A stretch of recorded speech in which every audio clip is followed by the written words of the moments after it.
Nii, tere kõik, ütleks, et ehitushuvilised, aga võib-olla ka ajaloohuvilised, raamatuhuvilised, majahuvilised, puiduhuvilised ja mina olen Janar Siniveri, aga see ei ole üldse oluline. Olulisem on see, et siin kõrval istub mul Kalle Pilt, kes on valmis saanud ühe raamatu. Kallet me tunnen laialdasemalt selle järgi, et ta on ilmselt üks Eesti juhtivaid eksperte igasuguste biokahjustuste teemal, mis meie puitu kas siis majaseintes või mööblis ohustavad, olgu selleks siis hallitus, majavamm või hoopis kahjurid. Aga Kalle teine suur ettevõtmine on seotud ehitustegevusega, mille muu hulgas renoveeritakse ka vanu puitmaju, nii et see raamat siin ei ole sündinud tühja koha pealt. Ja vanade puitmajade renoveerimine puust ja punaseks on raamatu pealkiri. Kuna see raamat on nii värske, et ta tegelikult veel aurab trükimasina soojuse järgi, siis ma pean ütlema, et ka mina ei ole saanud seda veel lugeda. Nii et minul on sama põnev kui teil siin, et mis siin kõik sees on. Ja Kalle, see ei ole sul ju esimene raamat puust ja punaseks sarjast. Kas äkki kolmas? Jah, tervist kõigile. Et see on kolmas raamat. Esimene raamat oli majavammist puust ja punaseks. Ennetamine, avastamine, tõrje. Ja seal ma siis rääkisin erinevatest seenkahjustustest. Teine raamat oli hallitusest puust ja punaseks ehitusinseneri vaatenurgast. Seal ma rääkisin hästi palju ehitusfüüsikast. Ja nüüd on siis kolmas, kus ma kahte eelmist raamatut enam väga ei korda, aga läksin rohkem selliste puitkonstruktsioonide renoveerimise ja vanade puitmajade renoveerimise teemat käsitlema. Kuidas sul üldse tekkis selle seeria mõte, et millest tuli see idee, et hakata inimestele asju puust ja punaseks tegema? Vanadusest. See mõte tuli vanadusest. Lihtsalt kui inimene saab teatud vanuses ja on üle poole oma elus tegelenud ühe ja sama teemaga, ühtede ja samade asjadega, siis lõpus tekib nagu mõte, et tahaks need asjad kuhugi jäädvustada, et nad teadmised ja kogemused, kõik mis on kogutud sellel ajal, et need saaks kuhugi kirja. Ja teine põhjus oli laiskus, ehk siis see, et kui päevas ikkagi on siin 10-15 kõnet või meili, kus erinevaid asju küsitakse ja need küsimused kogu aeg korduvad ja korduvad, siis tahaks nagu seda, et need vastused on juba kuskil kirjas ja ma ei peaks neid kogu aeg kordama, ma ütlen, et seal raamatust saab lugeda. Nii et sa ei karda, et sul kliendid saavad nii targaks, et hakkavad kõiki neid asju nüüd ise tegema? Sellega on niimoodi, et nii klientide teadmised, mida targemaks nad saavad, seda paremad kliendid nad on tegelikult. Seda lihtsam on nendega asju ajada. Sellepärast ma ka siin raamatus õpetan hästi palju just neid tellijaid, mitte niivõrd tegijaid kui tellijaid. Ja teine asi on see, et kui nüüd konkurentsi mõelda, et siin konkurentidele ka ju kõik info otse kätte, siis konkurents on igati teretulnud ja peab lihtsalt ise nii kiiresti eest ära liikuma, et konkurentid ei jõua järgi ja ongi kõik. Nii et kellele see raamat siis täpsemalt on? Kas see on neile, kes võtavad ise kodus haamri ja peitli kätte ja hakkavad tegema või hoopis ka sellistele, kellel on korteriühistu ja kes mõtlevad, et teeks oma lenderi maja nüüd korda? Ma ütleks, et mõlemile, et nii isetegija saab siit midagi, korteriühistud või siis vanade puitmajade omanikud saavad siit midagi, aga kindlasti saavad siit midagi ka need, kes on juba kogenud restaureerijad, renoveerijad, ehk siis ka need, kes neid töid teostavad, nii et eks ta ole kõigile, aga ta kirjutatud on küll niimoodi tõesti, et kõik saavad sellest aru, et see on kõigile nagu mõistetav, ükskõik kas ta on ehitusest täitsa võõras inimene, ehitusega ei ole üldse varem kokku puutunud või on ta ehitusspetsialist, et mõlemad saaks ühtemoodi aru. Nii et need, kes kavatsevad tellida kõik tööd ehitusfirmast, et ka nendel oleks nagu targem igaks juhuks enne läbi lugeda, teada, mida nad üldse tellima hakkavad. mitte igaks juhuks, aga ma isegi soovitan, siin on täpselt ära kirjutatud, 3. osas on täpselt ära kirjeldatud see, kuidas ühte ehitajat valida näiteks, milliste kriteeriumide põhjal, mida tuleks läbi mõelda ja on isegi välja toodud siis selline hindamismetoodika, kus ei ole hind kõige olulisem, hind on ka oluline, aga hind ei ole kõige olulisem, kus on muud kriteeriumid ja kus saab panna nendele kriteeriumidele kaalusid ja niisugune lihtne metoodika on ka selgeks tehtud, Exceli tabeli põhine. Ma küsin sult nüüd ühe provokatiivse ja ketserliku küsimuse, arvestades, et me viibime raamatupoes. Et praegu, kui on juba 25 aastat olnud meil võimalus guugeldada ja nüüd saame veel teha selle tehisintellektile ülesandeks, siis miks kirjutada raamat? Miks panna kogu see info kaante vahele?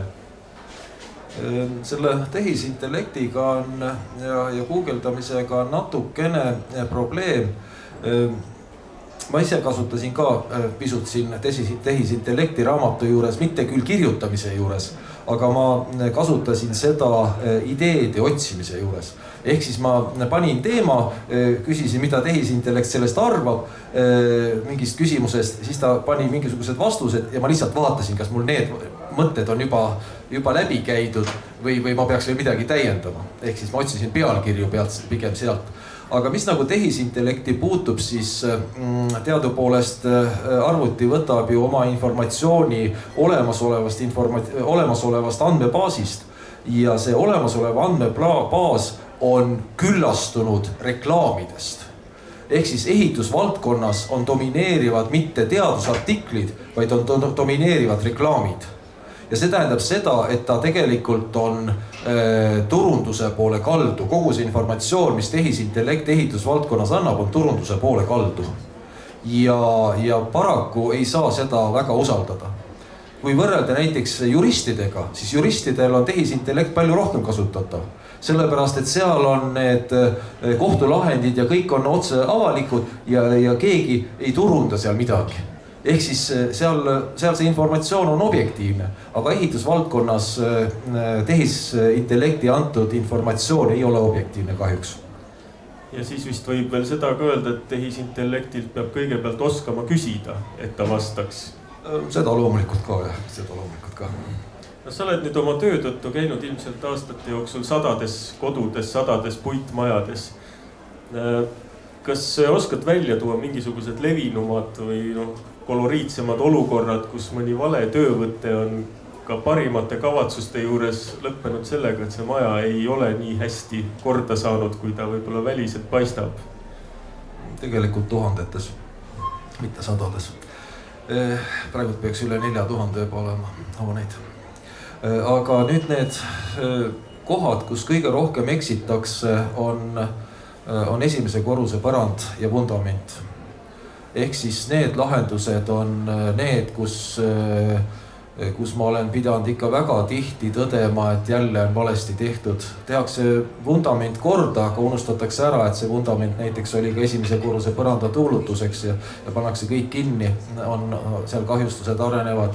Tehakse uus põrand, aga ei mõelda seda ehitusfüüsikaliselt läbi ja need esimese korruse põrandad ja vundamendid on ilmselgelt kõige suurem möödalaskmise koht.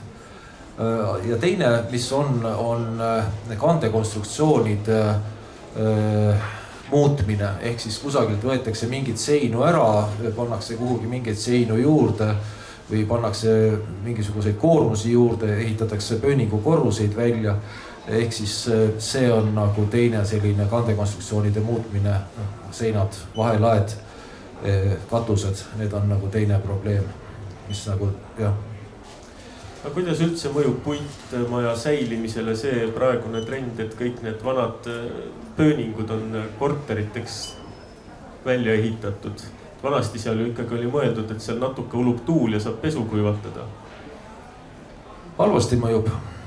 Ütlen otse välja, ehk siis loomulikult elamispinna puudus on suur ja see väljaehitamine on mõneti ka õigustatud, aga hoone sisekliimale mõjuta halvasti, sellepärast et kui see kogu see niiske ja saasteainerikas õhk vanasti liikus läbi vahelagede pööningule ja sealt tuulutati välja, siis siis praegult jah, jõuab ta samamoodi üles pööningule, aga seal on mingid eluruumid ja teda enam välja ei tuulutata ja ta pigem koguneb seal kusagil katusekonstruktsioonis või siis viimase korruse eluruumides ja see on kogu hoone seisukorrale on halb. Ma siin raamatus ei eiranud seda täielikult et seda viimast korrust välja ehitada, et ikkagi tuleb leida ka need lahendused, kuidas seda välja ehitada. Ja siis siin päris raamatu lõpus on päris mitu lehekülge on sellest ka räägitud, et mida siis peaks läbi mõtlema ja kuidas peaks tegema, et viimast korrust välja ehitada. Ilmselt paljud juba kardavad eksperte endale majja lasta, et leiate selliseid asju, mille peale võib-olla on palju toredam oli elada õndsas teadmatuses, ütleme nii. Või kuidas sinu praktika on, kas sa pead tavaliselt tooma inimestele halbu uudiseid või pigem rahustama maha, et kuule, et asi nii hull ei ole, kui ta praegu paistab? Eks mõlemat on, et vahepeal saab öelda rõõmustavaid sõnumeid, et kõik on paremini, kui inimene arvab ja vahepeal tuleb öelda ka seda, et halvemini ei saagi enam olla. Nii et eks mõlemat on. No praegu on üks teema, mis palju ka meedias kajastust leiab, et nii-öelda varjatud puuduste otsimisest on saanud natuke omamoodi äri. Et kui me räägime konkreetselt puitmajas asuvast korterist, siis mis võib seal olla see kõige suurem möödalaskmine, et hakkad ise tegema, teed omast arust nagu parimate teadmiste kohaselt, aga lõpuks tekib sinna mingi varjatud puudus, mida järgmine omanik siis leiab ja hüvitada nõuab. Jah, need varjatud puuduse teema on läinud päris karmiks, et ma sain siin mõned kuud tagasi kokku ka meie Riigikohtu esimehe Villu Kõvega ja arutasime seda ja pärast seda siis koolitasin ka notareid ja näiteks ja ka maaklereid, et neid varjatud puudusi ennetada. Tegelikult see varjatud puuduste teema on nii ja naa, et tegelikult see seadus ja need võlaõigusseaduse paragrahvid, kus on varjatud puudus välja toodud, need on tegelikult väga asjakohased. Aga jah, mõned inimesed kasutavad neid ära ja otsivad just neid puudusi. Mitte ei mõtle, et kuidas neid korda teha, aga otsivad puudusi selleks, et siis müüjate käest välja nõuda. Et see on probleemiks. Ja siin raamatus ma andsin ka, on 5 lehekülge, on soovitusi maja ostmiseks. Alates sellest, kuidas kõigepealt see, mida enne läbi mõelda, enne kuulutuste vaatamist, mida vaadata siis nende kuulutuste juures, kuidas vaadata üle seda hoonet ennast, kui kohale minna. Ja lõpuks siis see, et kui minna ostumüügilepingut sõlmima, et millised punktid peaks seal ostumüügilepingus olema nii, et seda varjatud puuduse nõuet siis ei tekiks kummaltki poolt, et ei tekiks müüja poolt, et talle tuleb see varjatud puuduse nõue, ega ei tekiks kostja poolt, et ta peab seda esitama. Aga kas siin müümise koha pealt saab ka neid samu nõuandeid kasutada? Loogiline. Tegelikult hea müüja, aus müüja saab need läbi lugeda ja saabki siis samamoodi ise näidata ja öelda, et võt need asjad on. Ehk siis ja need ka lepingusse sisse panna ja ei olegi enam alust varjatud puuduse esitamiseks. Et tegelikult kui on aus müüja, hea müüja, siis ta ütlebki need teemad kõik välja, mis on tehtud. No tõsi jah, et kui ta on nagu heas usus, see eelmise küsimuse juurde minna, et kui ta on heas usus teinud ilusa uue põranda, aga ta on näiteks seal midagi ehituses mööda lasknud, siis tegelikult tema peab vastutama. Paraku siis ta peab vastutama. Et kui on valesti tehtud põrand ja seal on majavamm, siis ei ole midagi teha, siis varjatud puuduse nõue on õigustatud. Räägime selle linnalegendi ka ära, et kui on põranda all majavamm, siis linnalegend räägib, et siis aitab ainult buldooser. Tegelikult see vist nii hull ei ole. Legend räägib, et tuli aitab hoopis. aga ei nii hull loomulikult ei ole, et igast asjast saab võitu, aga lihtsalt on see, et peab päris palju vaeva nägema ja kulutused on suured. samamoodi kui näiteks vanal talumajal on alumised palgid mädad, et jällegi ju ei pea maja maha lõhkuma. No siin jälle, seda me arutasime ka härra Kõvega, et siin peab ikkagi aru saama sellest, et kui on vana maja, siis vanal majal ongi kahjustused ja seda ei saa võtta varjatud puudusena.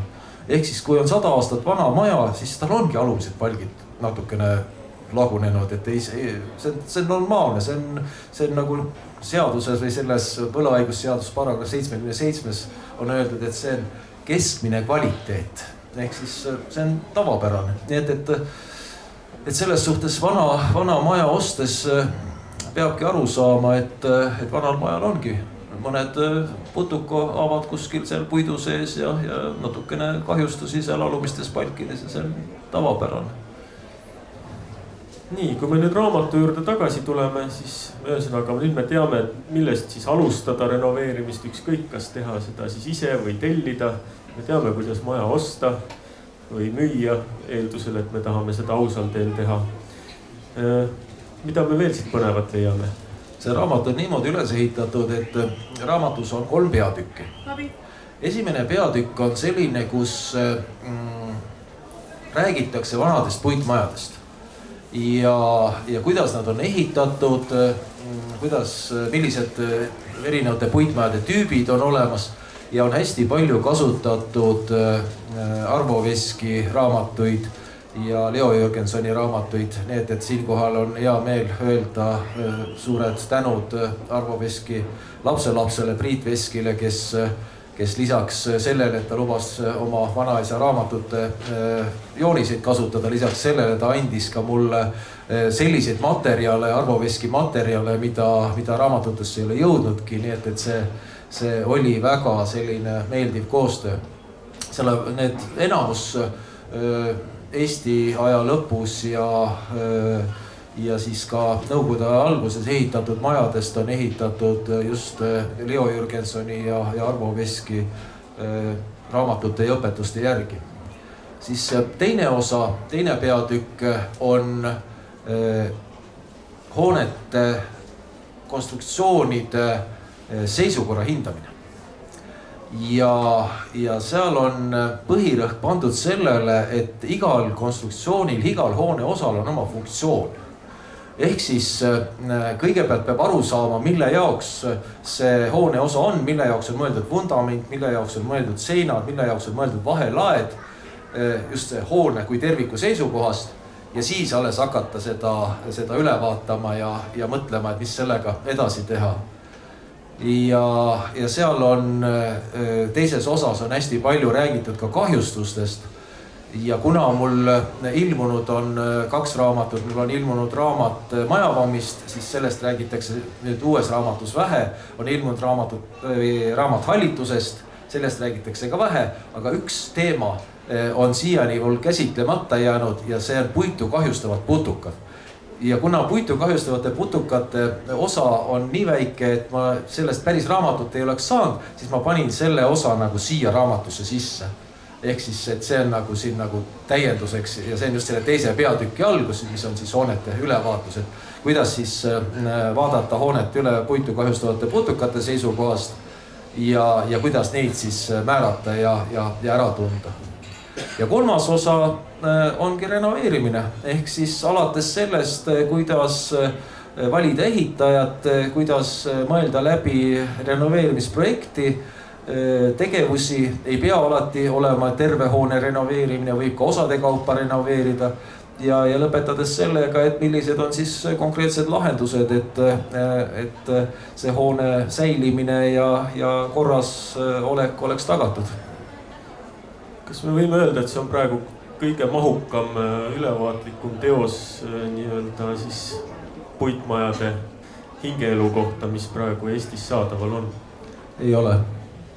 Ei saa öelda, sellepärast, et see on kõige uuem teos, jah, aga tegelikult kõige mahukamad puitmajade alased teosed on ilmselgelt ikkagi Arvo Veski omad aastast 1949 ja 50, eks ole, seal nendest aastatest.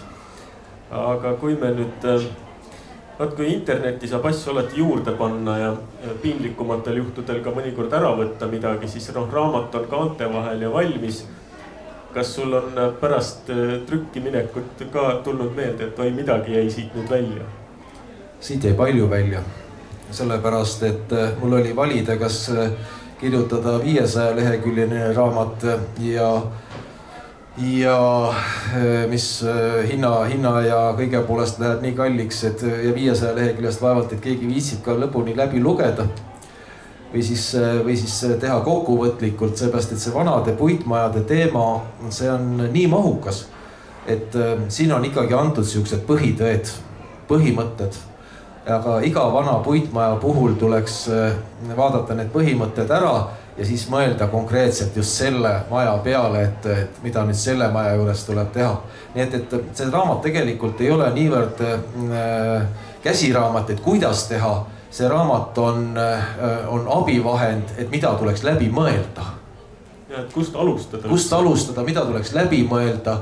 Ja mõned lahendused on siin antud, aga just see, et näiteks on ju hea ütelus, et kui sa annad inimesele kala, siis ta saab ühe päeva söönuks, aga kui sa annad inimesele õnge ja õpetad teda kala püüdma, siis ta saab eluaeg söönuks, eks ole. Nii et see raamat on ka, et see on pigem näidata, mida tuleb mõelda, kuidas tuleb mõelda ja selle põhjal saab nagu iga maja konstruktsioone hakata läbi mõtlema ja et mida teha ja kuidas teha. Ehk siis, et kui me oleme kõik koolimatemaatikas õppinud, et summa ei sõltu liidetavate järjekorrast, siis maja ehituses see ju tegelikult ei kehti. Et kui ikkagi viimistled seina ära, aga sinna alla jäi midagi panemata, siis on jama. Jah, raamatu ülesehitus on niimoodi, et kõik algab vundamendist ja lõpeb katuse harjal. Ehk siis ei ole mõtet enne hakata katust tegema, kui vundament ei ole üle vaadatud ja korras. Kõik algab venitusest, kõik algab sirutusest. Nii, tegelikult võib muidugi, ma ütlen saladuskattele, et Kallelt võib praegu ka küsida jooksvalt kohe nõu, sellepärast et me selle ürituse raames ju arvet välja ei kirjuta selle eest, et Kalle vastab väga hea meelega, mis tal üle jääb. Nii et kui keegi tahab midagi küsida puitmajade hingeelu kohta, võib seda teha kas praegu kõvahäälega või võib pärast tulla eraviisiliselt ligi. Jah, et ega ma tervet seda raamatut ei jõuagi siin ära rääkida ja ma näiteks Hiiumaa ametikoolis Andres veel on mind ikka kutsunud sinna rääkima puitkonstruktsioonidest. Seal ma rääkisin 10 akadeemilist tundi vahet pidamata ja ma ka siis ei saanud ka kõik ära räägitud. See tähendab seda, et kui ma nüüd hakkaks teile kogu seda sisu ja kogu vanade puitmaade renoveerimise teemad lahti rääkima, siis pannakse pood enne kinni. Nii et küsige, mis teid huvitab ja siis ma saaks nagu midagi konkreetsemalt rääkida. Aga ühe asja ma ikkagi ütleksin ära, et meil on siin üks väga oluline inimene veel kohal. Et see raamat, ma seda raamatut kirjutasin, siis mul oli niisugune paradoks, et kui ma teen kõik need joonised sellise AutoCADiga ja väga sellised tehnilised, siis inimesed ei saa neist võib-olla nii hästi aru. Ja siis ma sain väga hea koostöö Marike Lahtiga, kes siia raamatusse tegi, ma näitan näiteks ühte joonistust, kes tegi siia väga ilusad joonistused. Ilusad värvilised ja sellised kunstniku käega. Nii et aitäh sulle, Marike, et sa olid nii hea kaastöötaja ja nii ilusti tegid. Teeme väikse aplausiga Marike selle. Pilt on nii oluline, kui näiteks lastega koos seda vaadata poistega näiteks, et see paneb nagu pea tööle. On. Ma ise jõudsin ka sinnani. Võt mul esimeses raamatus Majapommist puust ja punaseks, seal olid AutoCADi joonised. Ja hästi paljud inimesed vaatasid neid joonised ja ei tekitanud mingisuguseid arusaamist ja emotsiooni. Aga need juba, ma olen seda raamatut juba ka täitsa sellistele võhikutele näidanud, kes ehitusest midagi ei jaga ja need on väga meeldinud, nii et see oli nagu hea otsus. Aga nüüd on jah võimalus küsida, et ega me siin ei taha väga pikalt rääkida, meil oligi plaan, et siin 20-25 minutit räägime ja nii. Ma sain aru, kui jätad pööningu välja ehitamata ja see tuuldub täiega, et siis see on nagu väga hea. jah. aga kui ma ikkagi ehitan ja jätan selle väikse kolmnurga sinna tuuliseks, selle katuse harjunud, kuidas siis? jah, see kolmnurk on hea, aga lisaks sellele peab olema ka siis õhukanalid, näed, kohe see on õige kohaga kätte, et see kolmnurk siin on hea, eks ole, see on mul siin raamatus ka sees, aga lisaks peavad olema ka õhukanalid, mis siis liiguvad katusest kolmnurka, räästast üles kolmnurka. Ehk siis see kolmnurk üksinda ei aita, aga kui on need õhukanalid ja kolmnurgast on korralik ventilatsioon välja, siis see aitab ja see toimib. Et siis ehitad nagu toatulpa? No põhimõtteliselt jah, et see pööning lihtsalt muutub väiksemaks ja läheb ülespoole. Aga ikkagi need kanalid ja see liikumine, õhu liikumine on tagatud, siis asi toimib. Ja siin on näidatud ka seda, et ma ei taha ühelegi tootele midagi head ega halba öelda, aga mõned tooted on sellised, mida reklaamitakse ühtemoodi, aga toimivad teistmoodi. Ehk siis ikkagi, kui on õhukanalit ei ole ja kõik on villaga täidetud, siis ükskõik milliseid tooteid kasutatakse, ikka kipuvad seal arenema hallitusseened ja ka puitu lagundavad seened. Et jah, ilma toodetele viitamata, aga need, et selles suhtes, et õhukanalid on ikkagi väga olulised. Et oleks tuuletõkke ja aluskatte vahel õhukanal, mis siis viib sinna üles tuuldeosse kolmnurka.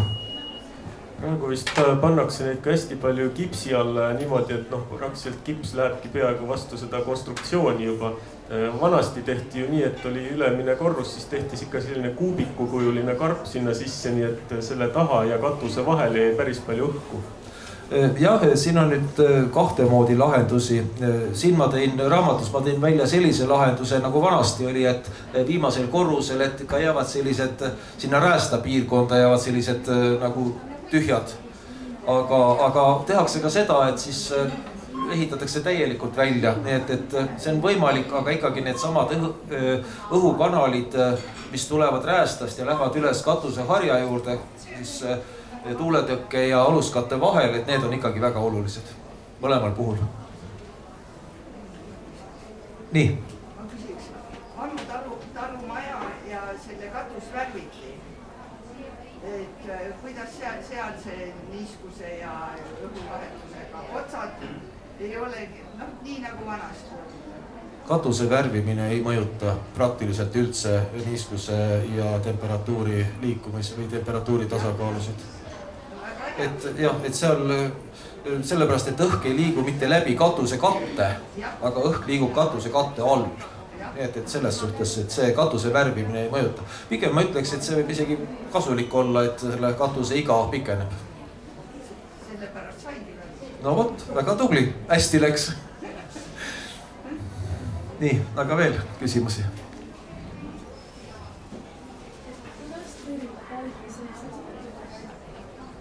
Kuidas? Või see tõrje, putukad ei ela palgi sees, elavad putukavastsed. Ehk siis kui mõelda kogu elutsüklit, siis see putukavastne on see, kes palgi sees on ja sööb. Ja nende tõrje ongi väga keeruline. Ehk siis ma olen soovitanud seda, et mitte niivõrd tõrjuda neid, kuivõrd takistada nende liikumist palki sisse ja palgist välja. Ehk siis katta ikkagi palgid kas siis savilubikroofiga või siis mingi kas või tuuletõkkeplaadiga niimoodi, et see sisse-välja liikumine on takistatud. Ja kui see sisse-välja liikumine on takistatud, siis elutsükkel katkeb. Ehk siis, et need vastsed peavad mingisugune hetk nukkuma ja mardikana välja tulema ja paljunema. Ja kui nad ei saa seda teha, siis tegelikult elutsükkel katkeb. Mööblitoonesepal katkeb see kusagil 2-3 aasta pärast ja majasikul siis kusagil kuni 10 aasta pärast. Et siis elutegevus lakkub ise. Aga tõrje on kallis, on võimalik, aga on kallis ja keeruline. Et siin on hästi natukene on tõrjest räägitud, aga see tõrje teema on põhiliselt ikkagi oli seal Majavami raamatus oli puitu kahjustuste tõrje. Aga aga kui saviga katta, ütleme need palgiosad või? Jah, savikrohv on hea, aga siis mitte üksnes need varavahed, mis vanasti tehti, aga tervenist ikkagi savikrohviga. See on väga hea ja see kohe võtab putukakahjustused, lakkavad iseenesest seal all. Kui te olete vanu maju renoveerinud, kui te võtate selle vana lubikrohvi ära, siis selle all pole mitte ühtegi putukakahjustust. Ehk mitte ühtegi lennuhaava, mitte ühtegi tunnelit. Nii et see näitabki seda, et kui need putukad sinna ei saa muneda ja sealt välja ei saa, siis kahjustusi ei teki. Et savikrohv on väga hea, tehke nii. Aitäh. Nii et palki ju siis üldse välja paistma ei jää? Jah, siis ei jää palk välja paistma. Aga samas on see, et lubikrohv ja savikrohv on ka väga ilusad. Vanasti ju oli nii, et paljas palk oli selline vaesuse tunnus, mida nagu häbeneti, et taluaeg oli, et siis ikkagi kõik, kellel vähegi võimalik oli, tahtsid selle nagu ära katta, et oleks nagu mõisnikel. No jah, ütleme niimoodi, et võib-olla vaesuse, aga võib-olla ka siukene mõtlemise teema. Ehk siis üpris need inimesed, kes said aru, et see avatud palk ei kesta nii kaua kui kaetud palk, et ma pigem arvan, et see oli mõtlemise teema. Ehk need inimesed hakkasid katma ja need majad püsisid ka kauem. Praegu on trendikas, kui on selline naturaalne materjal väljas, aga savikrohv on samamoodi naturaalne. On, täpselt. Et ütleme niimoodi, et kui ta seespoolt on palk avatud, siis ei ole väga hull. Sellepärast, et putukaid on võimalik lihtsalt takistada sissepääse, et panna ka akende ette putukavõrgud, eks ole, panna ukse ette putukavõrgud niimoodi, et nad ei saaks üldse hoonesse sisse. Aga kui väljaspoolt jätta palk avatuks, siis ei olegi midagi teha. Siis on tegelikult praktiliselt, ta on nagu pidulaud puitu kahjustavatele putukatele. Tulevad, munevad, söövad. Mida ämblikest arvatakse? Hästi, väga hästi. Mida rohkem seda parem. Ämblikud on puitu kahjustavate putukate antagonistid või siis vaenlased ja püüavad neid. Ja näiteks ma siin raamatus ka õpetasin, et kui te tahate kontrollida, kas teil on hoones puitu kahjustavaid putukaid, siis otsige ämbliku võrke ja vaadake, kes seal ämbliku võrgus sees on. Mul on ämbliku võrgud ja ma ei lõdu neid, aga nad on tühjad. Siis on hästi. Aga kui nad on, siis järelikult ikkagi teil on majas putukaid. Aga putukaid on nii palju, et nad ei pruugi üldse puitu kahjustavad putukad olla. Putukad on kõige liigirohkem elusorganism maailmas üldse. 5 miljonit liiki umbes putukaid. Seened järgnevad 1,5 miljoni liigiga. Tegelikult ma olen hea perelaine, kui ma neid ämblikud võrgud ei hävi. Jah. Et ämblikud on kasulikud. Nii. Ma küll aiman, mida te vastate, aga et hästi palju reklaamitakse praegu puitmajade tegemiste juures igasuguseid vahtusi. Küll kinnise poori, küll lahtise pooriga. Kuidas kommenteerite igasuguseid vahuga fundamentide katmisi või kööningu soojustamist? See teema oli mulle endale ka nii huvitav, et ma viisin läbi raamatu kirjutamise alguses täitsa ühe katse. Ma panin temperatuuri ja niiskuse andurid, mis ise salvestavad andurid, mis iga teatud aja tagant mõõtsid. Panin siis vundamenti erinevale kõrgusele ja mõõtsin siis selle vahu ja vundamendi vahel suhtelist õhuniiskust ja temperatuuri. Ja avastasin selle, et kui see vaht on pandud sokliosale, mis on maapinnast kõrgem, siis on kõik hästi. Ja vundamendi peal, mitte mingit probleemi ei ole. Jah, sinna ta sobib. Sinna sobib nii kinnise kui lahtise pooriga vahet ei ole. Aga kui see vaht on pandud maapinnast allapoole ja isegi siis, kui seal on see treen matt peal, see mummu matt peal, mõlemal puhul seal taga oli täiesti märg. Ehk siis õhuniiskus oli seal kogu aeg 100% juures. Ja sõltumata sellest, kas oli kuiv või märg ilm. Nii et sinna allapoole ma ei soovita vahtu panna. Aga jah, ülespoole sokli osa, mis on maapinnast kõrgemal, väga hea materjal. Nii et iga asi on millekski hea ja millekski halb. et ma siin raamatus proovisin ka mitte niivõrd öelda, et see on hea ja see on halb, aga ma näitasin, mis ühel materjalil on hea ja mis teisel on halb. Näiteks küttesüsteemide puhul panin kõik võimalikud küttesüsteemid kirja ja panin 2 tulpa, mis on, tegelikult ma panin 4 tulpa. Ohud, tugevused, nõrkused, ohud, võimalused. Selle SWOT-i tegin sinna ja panin 4 tulpa ja panin siis kõikidele kirja, mis on head ja mis on halba ja kõigile ühe palju enam-vähem. Et las inimesed ise mõtlevad, mis nendel on, kas see on nendele oluline või ei ole oluline. Et see hea ja halb on väga suhteline, et parem on anda valikud ja lasta siis ise valida. No lõpuks ma ikka ütlesin ka, et mulle endale meeldib see, aga see on jälle minu mõtlemine. Ehk siis kohe raamatu alguses ma juba ütlesin seda, või moto oli see, et kuula teisi, aga otsusta ise. Ehk siis ongi väga oluline on see, et iga inimene mõtleb selle läbi, mõtleb iseenda seisukohast läbi, mis talle on oluline ja teeb seda, mis talle on oluline. Nii et see vaht on hea materjal, sõltub lihtsalt sellest, et kuhu teda kasutada.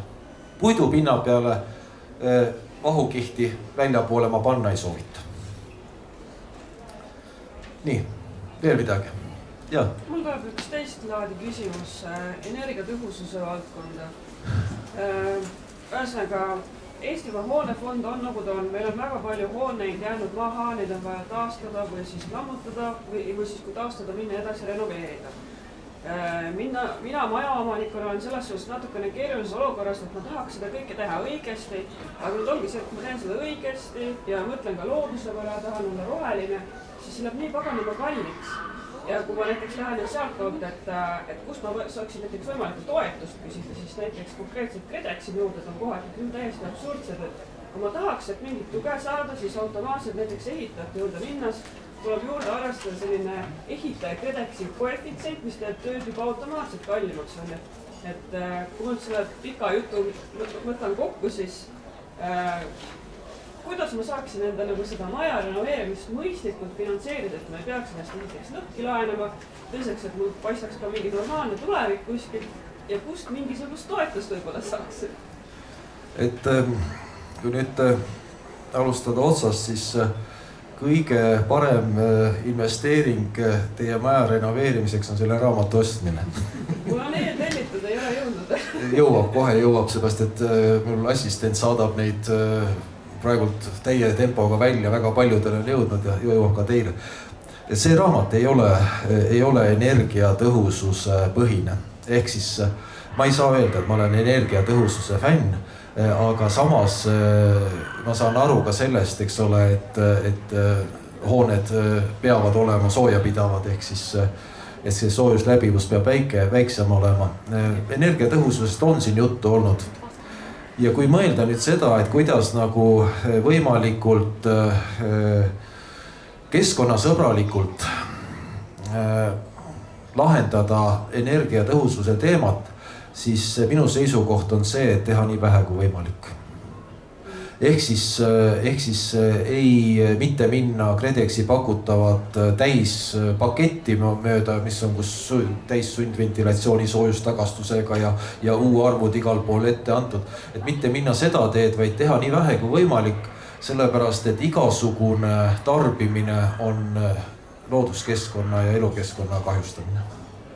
Ehk siis pigem mina ei õhutaks tarbimist, ma õhutaks seda, et võimalikult palju taaskasutada, võimalikult vähe teha ja ütleme, et minimaalsete vahenditega saavutada maksimaalset tulemust. Ja paraku ma pean ütlema ka seda, et minu seisukoht on see, et igasugune toetus on ka tarbimise õhutamine. Seda küll, seda on näha nendes ehitajad. Ja täpselt ja tegelikult ehitajad paraku on seda näinud ja tõstnud hindasid tänu sellele ja see pall muudkui läheb suuremaks ja tegelikult see ei ole meie elukeskkonnale hea. See ei ole meie elukeskkonnale kasulik. Et pigem ma olen nagu seda meelt ja seda olen siin raamatus ka igal leheküljel, iga sõna puhul mõelnud, et ma ei arva seda, et peab tegema nii, et kogu maja renoveerida ja täispakett ja U-arvud igal pool väga head ja pigem ma siin isegi ühes kohas ütlesin, et võib-olla on palju mõnusam kui loomuliku ventilatsiooni, kusjuures siin käsitlesin päris palju. Ja teine asi on see, et võib-olla ise natukene oma mugavustasemes järgi anda. Ehk siis, et no panebki talvel sokid jalga, noh mis siis, aga ei pea olema talvel temperatuur 24-25 kraadi toas ja särgi veel ringi käima, ei pea olema. Ehk siis noh, et see on jälle tegelikult see soojus ja see on inimeste mugavustasemes ka natuke kinni, inimesed on harjunud olema mugavad, ehk siis tahavad, et trussikutes toas ringi käia, et eks ole. Jah, et see ei ole, kindlasti see siin raamatus ei ole energiatõhususele rõhutud. On hästi palju räägitud energiatõhususest, et kuidas neid U-arve arvutada ja mis see kõik on, eks ole, et aru saada sellest inimese, loomulikult see on oluline, sellest peab aru saama, aga see ei tähenda seda, et seda peab tegema. Ja ma sain kokku ka siin kohe projekti või selle raamatu kirjutamise alguses sain siis paralleelselt jooksva projektiga, kus siis tegelikult tehakse sama asja, ehk siis tehakse õpetusi vanade, sealhulgas ka puitmajade renoveerimiseks. Ja siis me arutasime, et kas me teeme koostööd või mitte ja siis mina leidsin, et ei, me ei saa kahjuks koostööd teha, sellepärast et minu tõekspidamised ei ole samad, kui on nende tõekspidamised. Vot, selline energiatõhususest siis. Mulle väga meeldib see teadmine, et see soe tegelikult liigub suuremas osas läbi laeva. Et kui see lagi korralikult ära soojustada, siis ülejäänud seinad või asjad on pigem ventilatsioon. Täpselt, seda on siin ka öeldud ja seda on siin ka öeldud, jah.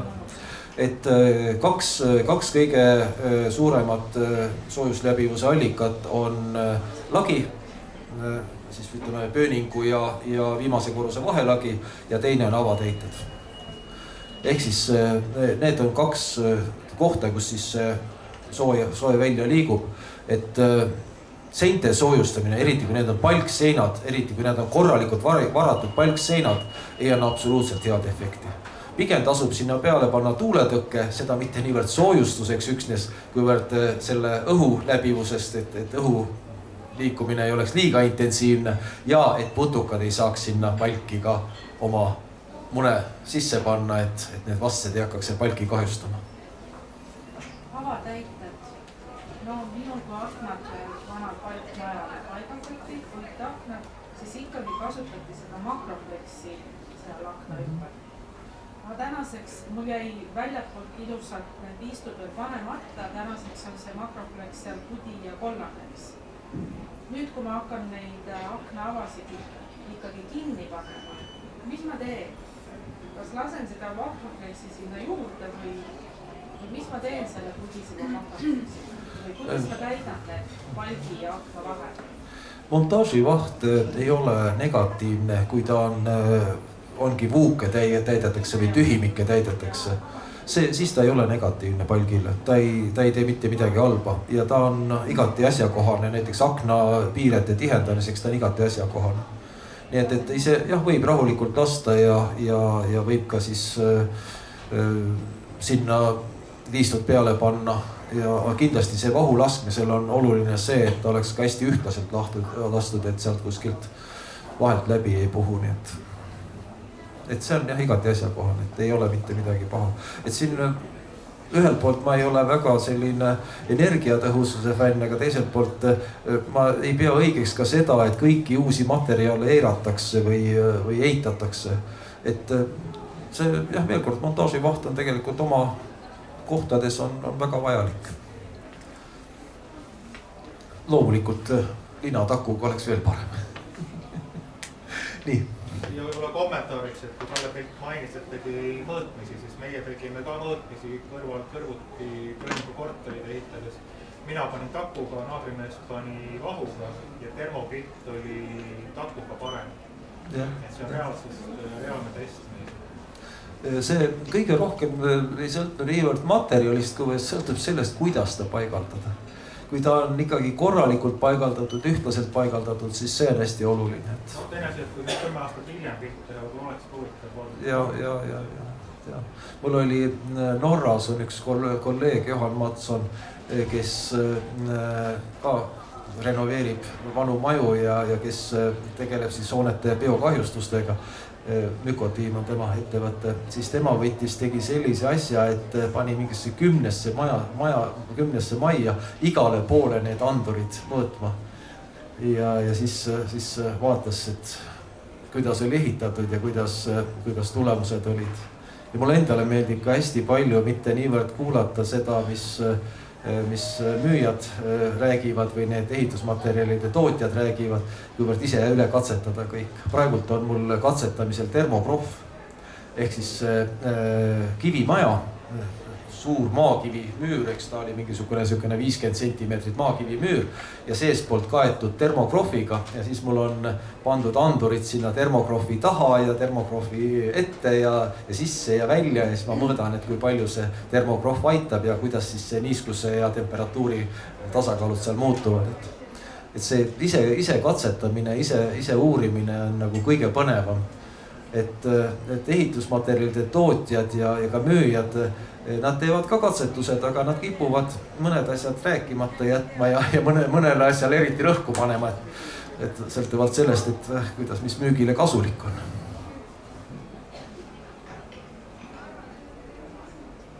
On veel küsimusi? Kui ei ole, siis on hästi.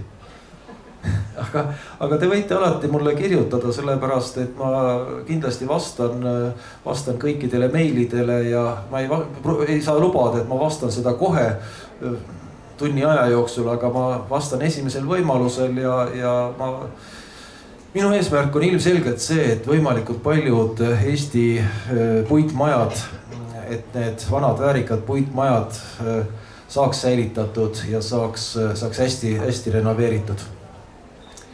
Aga aitäh, et tulite ja nii kindlasti saate siit ka raamatu endale soetada, täna on siin soodushind ja kes endale raamatu soetab, saab ka autogrammi sisse minu käest.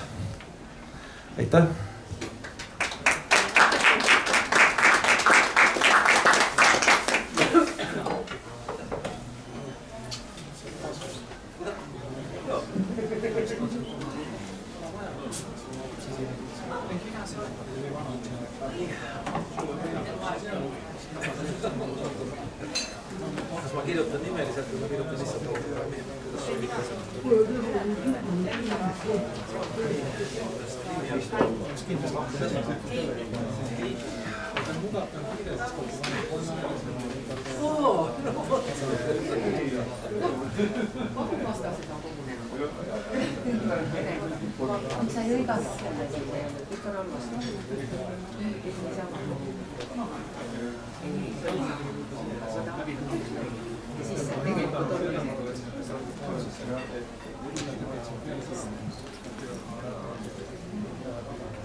Selle ma kiitin ära. Selle saab päriselt renoveerida. Siis kuupäeva ka ei pane, et siis pale kuupäeva.